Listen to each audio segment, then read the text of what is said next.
I'm not gonna mention no names. I could, but you have a judge in the contest. These are 3 people older than me. Don't get it twisted. I'm an OG. I'm 62. That's right. Yes, I am. So I've been around since the game started, since the stepping game started, not the bopping game. Maybe that was it. I don't know that was in the 60s. I asked my mom about that. So the guy goes on and say, bopping and stepping are the same dance. And I said, oh really? What makes you think bopping and stepping are the same dance? He goes, well, I said, no. I said, you know what? You are a judge in the stepping contest.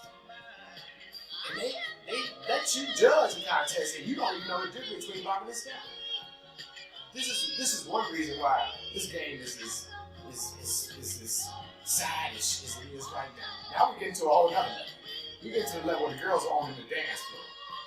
If you're fouling somebody, you're supposed to foul them. You're not supposed to go off and start doing your little shit. And then you get tired of showing off, then now you're coming back to the dance. No. The person that is fouling this job to keep the beat. You can fancy dance all you want to. You can pick your nose. But what you better do is stay on beat. Now what's going on right now is these girls out here just dancing. Let me get a little bit deep. Back when these new schoolers started getting in this game, they started saying the dance is about the girl. Oh my God, where do you all get this stuff from? This is good listen. But let me go again. So you got these girls. I heard a guy, a well-known instructor, talking about it. This is a